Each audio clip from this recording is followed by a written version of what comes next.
পৃথিবীতে যত কিছুই হোক না কেন আপন আর পর বলতে একটা কথা থেকেই যায়। আপন মানুষ কখনো পর হয় না, পর মানুষ কখনোই আপন হয় না। জীবনে অনেক বিয়ের অনুষ্ঠানেই গিয়েছি, অনেক বিয়ের অনুষ্ঠান উপভোগ করেছি, বাট নিজের ভাইয়ের বিয়েতে যেই অনুভূতিটা আমার হয়েছে সেটা আর কোথাও হয়নি। আসলে নিজের ভাই বোনের বিয়েতে যেই মজাটা হয় সেটা আর অন্য কোথাও হয় না, বা অন্য কোথাও গেলেও পাওয়া যায় না। সেটা আমি বুঝেছি, কারণ আমাদের আর কোনো ভাই বোন নেই, আমার শুধু একটাই ভাই আর আমি।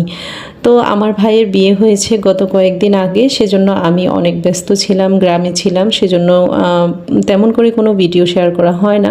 অন্যদিকে গ্রামের বিয়েগুলো একটু শহরের বিয়ে থেকে একটু আলাদা হয়, তাদের সাজগোজ, তাদের ডেকোরেশন সব কিছু মিলিয়ে একটু গ্রামের বিয়েগুলো একটু অন্যরকম হয়, সাদামাটা।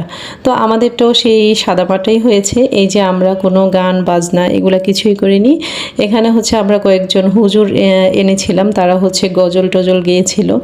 তো একটু ধার্মিকভাবেই হয়েছে। তো ওনারা যাওয়ার পর হচ্ছে আমরা ফ্যামিলি মেম্বার যারা আছে তারা এসে হচ্ছে টুকটাক হলুদ দিয়েছে, মজা করেছে, এই আর কি। যেহেতু আমাদের বাড়ির সামনেই হচ্ছে মসজিদ, সেখানে আমরা গান বাজনা করে অনুষ্ঠান করব সেটা আমাদের আর কি হয় না। তো হচ্ছে আমরা এভাবে করেছি, যেভাবে সেলিব্রেট করলে একটু ভালো হয় সেভাবেই করার চেষ্টা করেছি। ওরকম কোনো ধুমধাম না, একদম হচ্ছে সহজ সরল সাদামাটা গ্রামের বিয়ে, এই আর কি। তো এই যে রাতের বেলা আমরা সেদিন একদম যখন রাত 4টা বাজে তখন আমরা ঘুমিয়েছিলাম, প্রায় বলা যেতে পারে সারা রাতই আমরা জেগেছিলাম। সো যাই হোক, এই করতে করতে আমাদের গায়ে হলুদের রাত শেষ। দেন হচ্ছে আমাদের সকালের প্রিপারেশান, আমরা হচ্ছে বউ আনতে যাব আজকে। তো সেই জন্য এই যে বরের গাড়িটা রেডি হয়ে গিয়েছে, অলরেডি সব গাড়ি চলে গিয়েছে, এখন হচ্ছে আমরা সবার শেষে যাচ্ছি। তারপর হচ্ছে ওইখানে গিয়ে আমার কোনো ভিডিও করা হয় না। দেন হচ্ছে আমরা বউ নিয়ে এসেছি, এখন আমাদের বাসায় হচ্ছে বাসর ঘরটা সাজানো হচ্ছে, লোক এসেছে, ওনারা হচ্ছে সাজাচ্ছে।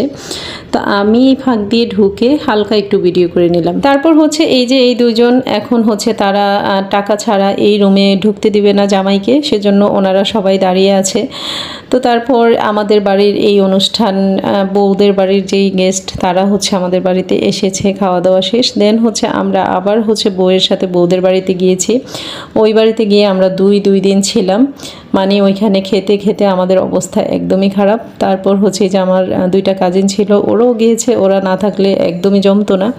অনেক মজা করেছে। তো সবাই মিলে নাস্তা পানি, ফুচকা, তারপর হচ্ছে লুডো খেলা, সব কিছু মিলিয়ে আমাদের মানে খুবই ভালো লেগেছে, খুব সুন্দর সময় গিয়েছে। তো এদিকে আমাদের মাংস খেতে খেতে অবস্থা একদমই খারাপ। তো আমরা বলার পর ওনারা আমাদের জন্য ভর্তার আয়োজন করেছে, 5 রকমের ভর্তা। সেদিন আমাদের খুব ভালো রকমের হচ্ছে খাওয়া দাওয়া হয়েছিল।